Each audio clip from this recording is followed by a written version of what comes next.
हरिओम भक्तों, हरिओम हरिओम हरिओम।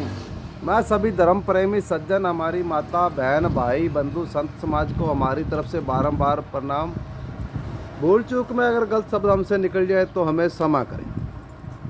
तो प्यारे भक्तों, आज मैं आपको बताने जा रहा हूँ कि चैत्र नवरात्रि जो अभी कुछ ही दिनों बाद आने वाली है, यानी कि 9 अप्रैल 9 अप्रैल 2024 को ये शुरू होगी चैत्र नवरात्रि।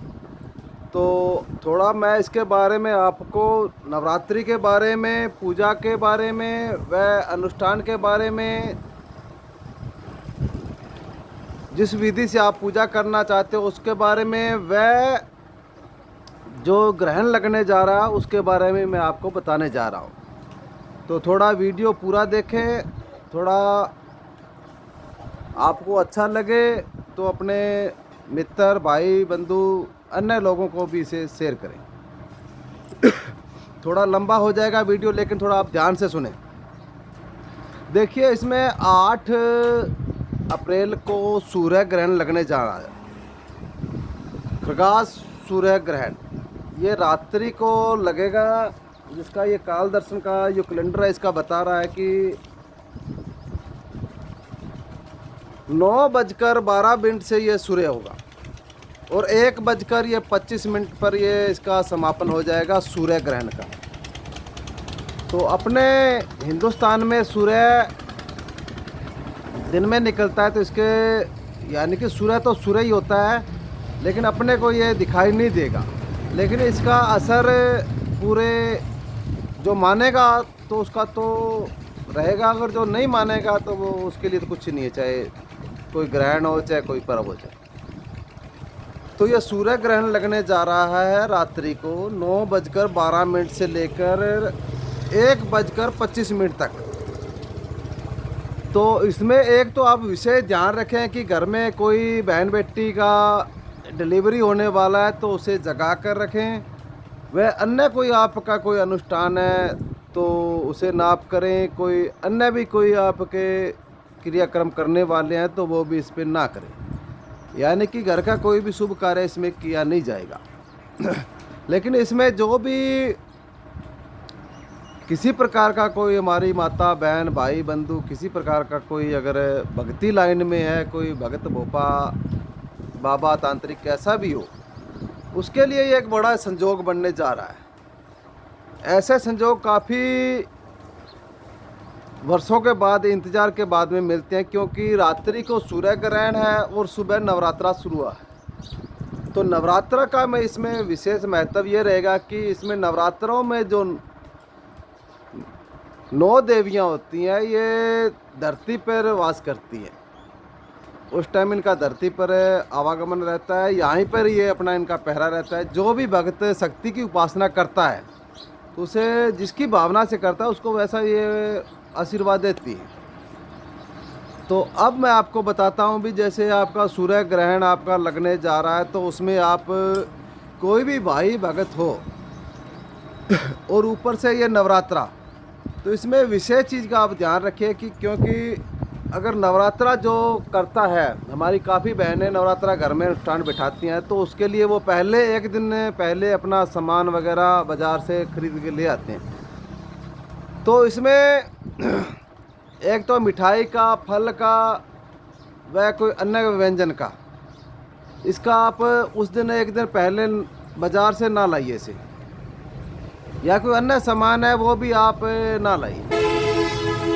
प्रसाद तो लाना नहीं है, जब अन्य कोई सामान लाना है तो उसे आपको अन्य जगह पर रखना पड़ेगा, कोई और स्थान पे। मंदिर में ये सामान नहीं रखा जाएगा, क्योंकि ग्रहण लगने से मंदिर में को अच्छी तरह से उसे धोया जाता है, पवित्र किया जाता है। तो अगर कोई आप कोई ऐसा कोई नवरात्रा के प्रति को सामान लाते हो तो वो भी एक हिसाब का उस ग्रहण के अंदर आ जाता है। तो आप अगर कोई अन्य, जैसे आपको कलश लाना है, उसमें सामान भरने के लिए लाना है, कोई मिट्टी लाना है, अन्य कोई सामान जैसे पूजा का हर सामान आता है, लेकिन उसमें आप लाकर उसे अन्य स्थान पर रख दें, मंदिर में ना रखें। तो अब मैं आपको इसका विधि बताता हूँ। जैसे कि रात को ग्रहण समाप्त हो गया, ये 1:15 लगभग ख़त्म हो जाएगा, 1:30 तक, 1:30 तक, 1:25 का टाइम है तो 1:30 बज जाएगा इसका।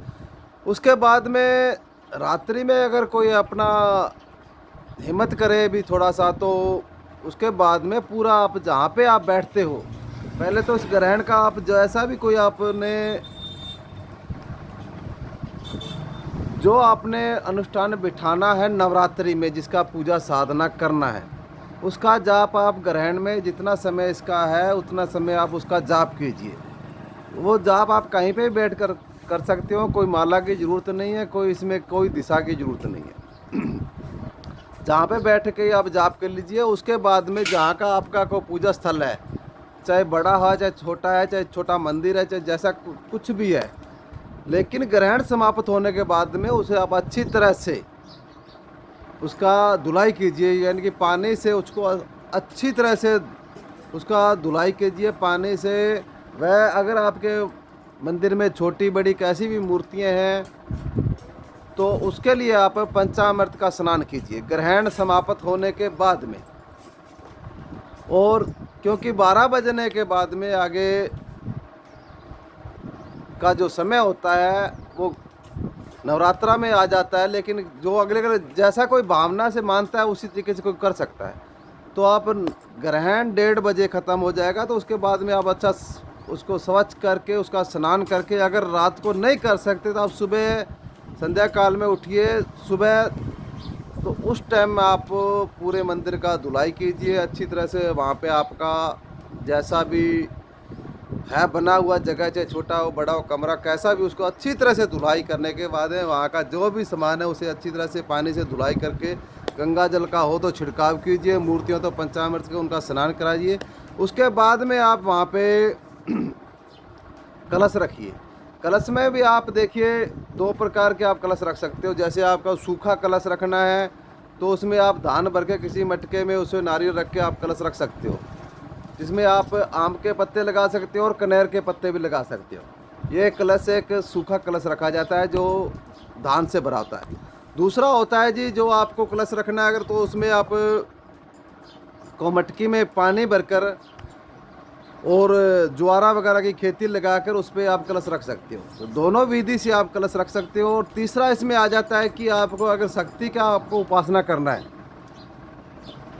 तो आपको देखिए बढ़िया मैं आपको विधि बताता हूँ, करने वाले आपकी इच्छा है, करिए चाहे ना कीजिए। लेकिन इसमें बहुत ही पावरफुल एक प्रैक्टिकल किया हुआ मेरा है, और काफ़ी मैंने शिष्यों को करवाया भी और काफ़ी लोगों ने किया भी है, और उसका रिजल्ट ही बहुत अच्छा आया है। इसमें आप किसी एक तालाब से संभव हो तो तालाब का मिट्टी ले लीजिएगा इतना सा, ठीक है ना। वो भी आपको क्या है कि ग्रहण में ये मिट्टी नहीं लानी है, क्योंकि ये ग्रहण के सिस्टम होने से सारा सिस्टम अलग से करना पड़ेगा। क्यों, पहले तो ये तो होता था कि ग्रहण के अंदर नवरात्रा के अंदर पहले एक दिन पहले तैयारी की जाती थी। अब के समय में ऐसा है कि इसको तैयारी को आपको थोड़ा सोच समझ के करना पड़ेगा, क्योंकि ग्रहण में कोई भी ऐसी वस्तु नहीं लाया जाएगा कि कोई ग्रहण में अछूत हो जाए, अपवित्र हो जाए। तो नवरात्रा के दिन आप मिट्टी लाइए, उसे कलड़ा सुखा दीजिए, कोई बात नहीं, आपको जैसा भी हो, यानी कि 1:30 बजे के बाद में जब मर्जी आप मिट्टी ला सकते हो। तालाब का कोई चिकना मिट्टी लेके आइए, जो अंदर से वैसे ही वो काली होती है पुराना तालाब का। तो अगर वैसा ना मिले तो आप कुम्हार से मिट्टी ले लीजिएगा, बिल्कुल टाइट मिट्टी, चिकनी मिट्टी जिसे बोलते हैं, वो लेके उसे कूट कर आप रख लीजिएगा। रखने के बाद उसको भिगोकर उसका पिंडी बनाइएगा, 3 पिंडी, जिसमें आप रंग भी डाल सकते हो काला, अगर नहीं डालो तो कोई भी ज़रूरी नहीं है। 3 पिंडी बनाकर और उसे आप हल्का हल्का सा उसे सुखा दीजिए। उसके बाद में जब आपका पूजा का, जैसे कि नवरात्रा आपने प्रारंभ करना है सेवा, तो क्योंकि इसमें थोड़ा लेट हो जाएगा लेकिन आपका अनुष्ठान बहुत बढ़िया चलेगा, तो आप वैसे आप इनको बिठाकर आसन लगा दीजिएगा, यानी कि ये 3 पिंडी 3 देवियों की बनेगी। माता काली की, माता लक्ष्मी की, माता सरस्वती की, इन तीनों देवियों की पूजा आपको नवरात्रि में, अगर चैत्र नवरात्रि में कोई भी हमारी बहन है, कोई बेटी है, या कोई हमारा भाई बंधु है, भाई भक्त है, कैसा भी कोई भी हो, इन तीनों माताओं देवियों की पिंडी स्वरूप में बनाकर उनकी अगर अच्छी तरह से वो पूजा करता है तो उसको, यानी कि जिसका अनुमान नहीं लगाया जाता कि उसको कितना भी आशीर्वाद मिल सकता है। एक तो ये विधि है, दूसरा भी आप जैसे आपकी इच्छा हो तो वैसे भी आप कर सकते हो। तो मैं अब मैं आपको इसका आगे मंत्र बताने जा रहा हूँ, जो आपको माता तीनों देवियों का एक ही मंत्र होगा, जिसे मैं आप कोई भी इस विधि से करें तो उसका कर सकते हो। तो मेरा नाम सुने। मेरा नाम ओगढ़ बाबा मनफुराम, राजस्थान का अनूपगढ़ जिला, तहसील गठाना का, पुरानी मंडी औड़ रोड पे हमारा आश्रम है जी।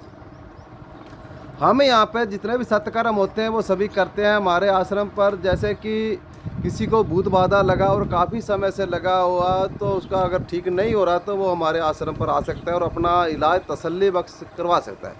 देखिए, हमारा इलाज करने का अलग तरीका है। हम 1-2 मिनट में हमारा कुछ नहीं कर सकते, ना ही हमारे 1-2 मिनट के लिए आए। हम तो जैसे होता है, जैसा कोई भी भाई, किसी का कोई बीमारी का हो, चाहे कोई अपने प्रति कुछ जानकारी लेने का हो, या भूत बाधा का हो, या कोई घर संबंधी हो, या व्यापार संबंधी हो, कोई दुकानदारी संबंधी हो, कैसा भी हो, तो उसके लिए यहाँ पे पूजा लगाई जाती है। हम अपने इष्ट देवी देवताओं को पूजा लगाते हैं, और जो भगत अपनी पूजा लगवाता है, हम उसके लिए यहाँ पे धूनों पे बैठते हैं। ये माता जी का धूना है, भैरव बाबा धूने पे बैठ कर उसकी जानकारी पूरी लेते हैं, जिसमें कैसा भी किसी का कोई समस्या हो तो उसका जानकारी आ जाता है। हमारे इष्ट देवता हमें बता देते हैं, वो हम अगले को बता देते हैं, भाई ये तेरा कुछ ये सामने आया, तेरे को ये करना पड़ेगा। अगर वो करता है तो उसका समाधान 100% सही होता है, अगर वो नहीं करता है तो उसमें हमारा कोई ठेका नहीं होता। तो लेकिन इसमें अगले का 2 घंटे लगे, 3 घंटे लगे, 4 घंटे लगे, वैसे उसको आना पड़ता है और यहाँ पे बैठना पड़ता है। तभी एक आदमी की जानकारी में लेने में लगभग 2 घंटे के लिए समय लगता है, तब उसका पूरा जानकारी आता है। तो ऐसा कोई अगर भगत परेशान है, या किसी का कोई रिश्तेदार परेशान है, तो वो हमारे आश्रम पर आ सकता है। अन्य भी कोई कर्म है, जैसे कोई किसी का शादी का रुकावट हो रहा है, या पढ़ाई में अड़चन हो रही है, काम कारोबार धंधे में परेशानी हो रही है, या किसी को बेवजह से कोई परेशान कर रहा है शत्रु, वो भी हमारे आश्रम पर आ सकता है। देखिए, हमारा एड्रेस आपको हमने मैप्स पे भी डाल रखा है, बाकी मैं बता देता हूँ। हमारे पास में आने के लिए देखो, इधर जम्मू हरियाणा पंजाब के क्षेत्र से आने के लिए आपको राजस्थान का हनुमानगढ़ शहर आना पड़ेगा।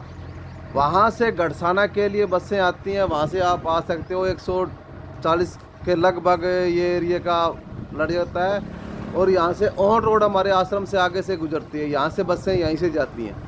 तो आप वहाँ से हनुमानगढ़ से बैठिए पुराना गढ़साना में ये माता जी का, भैरू बाबा का मूर्ति लगा हुआ है। यहाँ किसी से आप बच्चों से पूछोगे तो वो बता देगा भी वहाँ पे मंदिर है। और आपको इस क्षेत्र से आना है, गुजरात से, एमपी से, मध्य प्रदेश से, यूपी, बिहार से, अन्य क्षेत्र से आना है, तो आपको इधर से बीकानेर शहर आपको आना पड़ेगा। बीकानेर तक आप ट्रेन आता है, आगे आपको बीकानेर से गढ़साना के लिए बस द्वारा आना पड़ेगा। यहाँ की दूरी 130 किलोमीटर दूरी पड़ जाती है हमारे पुराना गढ़साना की। तो यहाँ पे स्टैंड नज़दीक है बस अड्डे का, वहाँ पे बसें भी यहाँ आगे से गुजरती हैं, बीकानेर से आने वाली भी। तो यहाँ पे आप उतर कर यहाँ पे आ सकते हो। हमारा यहाँ पे बैठने का शनिवार व रविवार के दिन 2 दिन हम यहाँ पे बैठते हैं, जिसमें कोई भी अपना परेशानी है तो वो आ सकता है। जैसा भी जिसका कोई काम होता है उसी ढंग से उसका किया जाता है। तो देखिए प्यारे भक्तों, कोई परेशान है, काफ़ी भटक चुका है बाबाओं के या अन्य कोई किसी वजह से, तो हमारे आश्रम पर आएँ। अब मैं आपको बताता हूँ, मेरा नंबर 95 710 43 860 9571043860। देखिए, हमारे लगभग हम 10 बजे से 5 बजे तक हम ये फ़ोन जो भी आता है उसका हम सुनते हैं, जाते हैं। लेकिन काम हो तो आप फ़ोन कीजिए, लेकिन फ़ोन पे हम सिर्फ अपना एड्रेस ही बता सकते हैं, अर्थात कोई फ़ोन पे हम काम नहीं करते, ना भी कोई ऑनलाइन काम करते हैं। तो अब मैं आपको बताने जा रहा हूँ माता यो जो नवरात्रे में है तीनों देवियों का एक ही मंत्र, तो आप ध्यान से सुनिए। ये दुर्गा सप्तशती का एक मंत्र है, बहुत ही पावरफुल है, तो जिसे आप कर सकते हैं कोई भी। ओम एम ह्रीम क्रीम चामुंडाई विचे। बाकी आप दुर्गा सप्तशती के किसी भी किताब में आप देखकर इसे सुनकर इसे कर सकते हैं। तो इसी के साथ प्यारे भक्तों, थोड़ा विशेष ध्यान रखकर इस अनुष्ठान बिठाएं, क्योंकि ग्रहण के और नवरात्रा ये दोनों का संयोग इकट्ठा हो गया, इस वजह से कोई भूल चूक ना करें आप। और मैंने बता दिया कि कोई वस्तु ऐसी ना लाएं जो एक दिन पहले लाने से अपवित्र हो जाए, तो थोड़ा ध्यान सोच समझ के ये करें। अगर किसी भाई बंधु को जानकारी नहीं है तो उसे भी आप थोड़ा समझाएं। तो इसी के साथ हरि ओम हरि ओम हरि ओम हरि ओम हरि ओम हरि ओम।